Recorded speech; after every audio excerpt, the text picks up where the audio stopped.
Tagad es dodu vārdu nākamajam mūsu runātājam, kurš ir mūziķis, biznesa konsultants. Domāju, ka būs interesanti dzirdēt par partnerībām un par šo dizainu domāšanu, par kuru mēs tik daudz esam šodien runājuši un dzirdējuši no viena mākslinieka, no mūziķa, Kenneth Agerholm no Dānijas. The floor is yours. Hello. Hello, everyone. My name is Kenneth Agerholm. I'm from Denmark. And I'm been asked to speak about partnerships as a new trend in entrepreneur world and in the creative world. I am an entrepreneur myself. I'm a jazz musician, play the trombone. I travel around the world as an artist. And then I'm working with big projects, sustainable projects, climate projects in the 25-30 million euro order, where we do big projects where public sector, private sector, and universities work together. And here we are using all manner of methodologies to facilitate big results in that. And I'd like to tell you a little bit about what we're doing and a few examples of that, and if we can get to it within the time limit, also how we're doing it. But first of all, if we do what we always have done, we will get what we always have got. And the intelligence in this room, I believe, doesn't sit up here. Maybe a little, thank you. I believe it sits down there. So now I would like to ask you to stand up. I know it's irritating. I would think it would be irritating myself. I'll ask you to stand up. Take a couple of minutes and talk to the person beside you about the subject. Why do you think partnerships in this area we're talking about now, why do you think that's an important issue? So take a couple of minutes to talk to the colleague beside you. Mēs varam to ierobežot līdz 2 minūtēm, bet tas ir labs vingrinājums. Tas ir labs vingrinājums.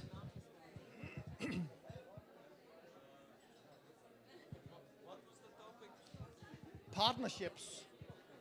Why is it important? Yeah, for you. Tātad tēma ir sadarbības. Jums arī jāatrod kāds, ar ko jūs sadarbosieties.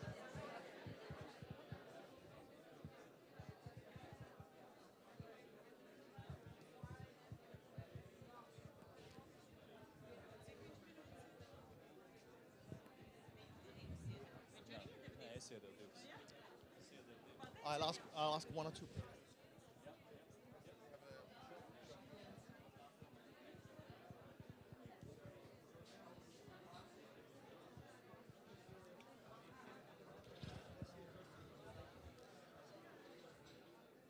Right, thank you. I know this is far too little time. Let's hear from, just keep standing, just from a couple of people. What's your mind about the importance of partnerships in this? So up with your hands. Let's head over here. Jā, varbūt jūs varat padalīties pavisam īsi. One person is not a good fighter, but if you have many fighters, then you're a big force. Okay. This is in the almost philosophical realm. Any more responses in a more concrete realm? Whoops. Why is partnerships important to develop your industry over here? Okay, here. Why do you think partnerships is important? We switched a bit to a bit different topic that Latvians don't partner with others so often as maybe. Okay, well, So now we have an opportunity. Wow, this is a great start.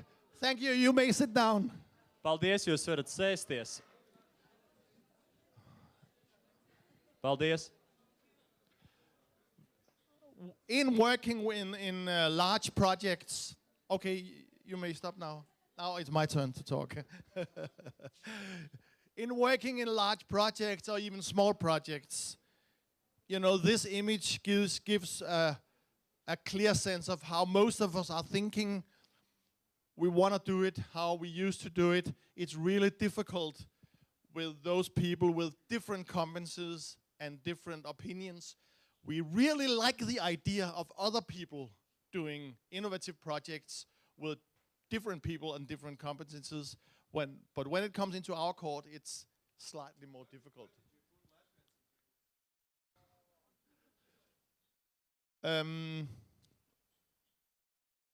We need to see, that's my experience, that really the future lies in a different realm for many of the big challenges in our society. And we used to think that, you know, many people doing the same thing is a strength. A little bit like ants or beehives and so on. But this is an old analogy, an old metaphor, and we need to change that. It's a little bit more like a band where there's a bass player and a drum player, there's a booker and a PR manager, there's a stage person, and most of all, there's an audience.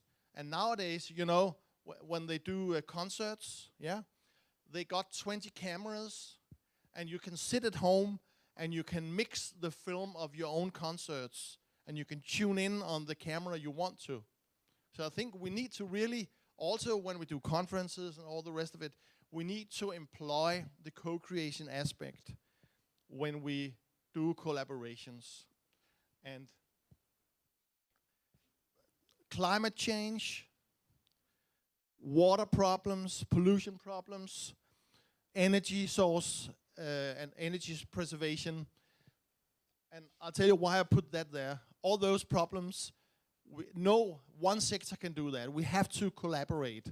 In Denmark, there's an innovator that got the idea that if we put a huge balloon under a field, and when there's wind running, it pumps water into the balloon, and above the balloon there's earth. You can play football on it. So, and then it pumps the water into this balloon, and then when there's no wind, you know, the weight of the earth presses the balloon, presses the water out of the balloon, and creates new energy. And these kind of collaborations, they are made not from one person, not from an engineer, but from several competences. I work with transportation, with energy preservation, with building energy, sustainable energy buildings. And I'll give you 3 examples that I find interesting. First of all, we are doing an artist consultant education that is solving problems, real-time problems with companies, and they use artistic methodology, but they solve problems like, as an example, we've solved problems in a dairy company. They wanted to find out how to use protein better. So we did some workshops not that we knew anything about proteins, but we know how to get ideas, and we know how to teach people and teach organizations to get ideas. Another example is we worked with a commune, and they needed to build a new road. And do you know how much a road costs? I mean, we talk billions of euro. And we had this collaboration of people, and you know, with directors and CEOs and top guys from the commune and university professors and all the rest of it. And they could only come up with one solution, which was, we gotta build this road, but we haven't got the money for it. I had invited a guy in. He was a bicycle enthusiast, and I'm a facilitator and also a jazz musician. So we stuck together and we put the argument forward. Why don't we get some more bicycles in, so you get more people to bike, so we can avoid building this road? Yeah? And they all thought it was crazy. But I insisted, since I was the facilitator, that we pursue this road. And what it ended up with was that, I mean, how do you get people to bicycle? They love their car. So what we did was we got hold of five electric bicycles. Just 5. Do you have electric bicycles over here? Yeah? 5 electric bicycles, and we got 5 people from this area, and we really seriously, we measured their blood pressure, their health status, and we did a prototype on this, really serious. After half a year, 4 of the people bought the bicycle themselves, and their health had improved by 30%, and then all the rest of it. A lot of good examples. Now, this is a great example of collaboration, because these big guys with MBAs and all the rest of it, they could not have got this melody, and haven't got this this idea. But together with different competences, we developed now a project, a prototype project that was really cheap. Afterwards, we could scale it, and the commune could rent 100 bicycles and employ people to take care of it, and avoid building, in the end, building this road, because we got more people out on bicycles. This is an app that takes care of people, a car renting app for private cars, so people can join in with private cars driving. So now let me see, in this part of the if you sing this note,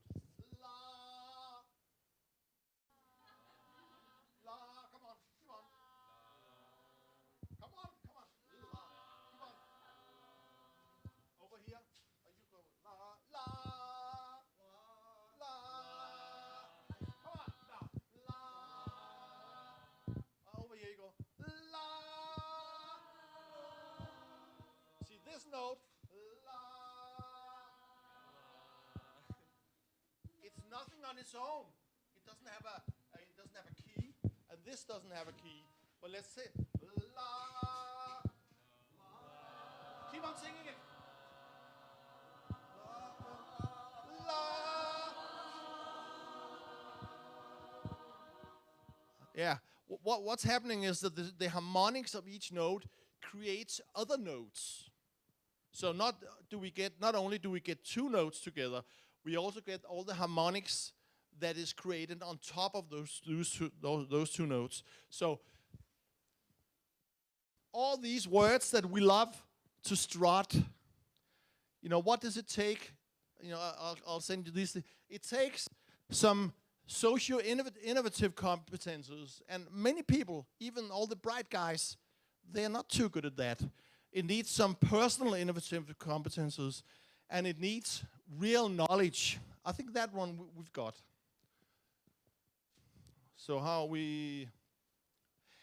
Now what it takes, and we've researched that on some of the projects, we need to get some professional facilitation to make it work. We need to... We need to be much better building relations between people, because business people and public sector people, they talk different language. You know, we need to do it fast. It's like 3 months for a private company, but it's maybe 3 years for a public sector person.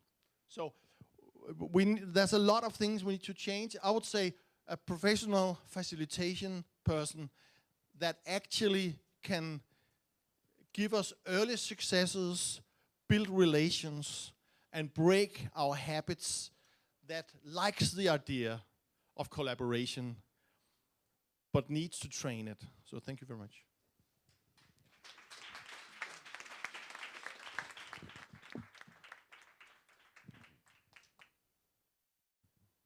Man liekas, brīnišķīgi. Mēs arī guvām iespēju parādīt to, ka mēs esam dziedātāju zeme.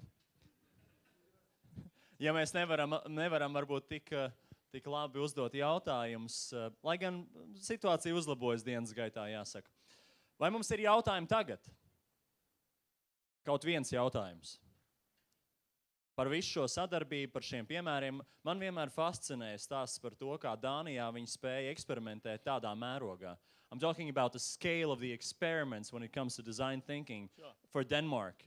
How come you're so brave to do these things on such a scale? I think one argument, it works. And the public sector is under pressure in Denmark, probably also here. They have too little money. They have too little resources. They need to think out of the box. And that's the great thing, because innovation happens when you are stuck and fuck. Yeah, that's when I should be blowing the whistle when you say those words, but you know, we're doing it in school development at the moment. We get the point. It's really interesting. We're doing it to develop the school. We use design thinking to develop the school. We use entrepreneurs. We do teachers. We do crazy musicians and facilitation person like myself, and researchers, and we do artist work, and we do it together because why? It works. People, the kids, they learn quicker. They learn more. I mean, honestly, it's a little boring sitting on a chair for a whole day. You know, even these guys think so. It's true. But I will skip to these guys, and from these guys to a joke we have about the Estonians. And the joke about the Estonians is that if you need to realize a reform, if you have to get something new done, you just call each of the Estonians, and it will only take you a couple of months, and you get things done by addressing them personally. So my question is, keeping in mind that Lars von Trier is also from Denmark, and there's quite a lot of thinking, I think, that goes through his mind, and then we will be talking about cinema in a second. But how do you persuade the government to make these things happen, even though they work? Sure. I think really the argument is that the people like us, we need to be good at two things.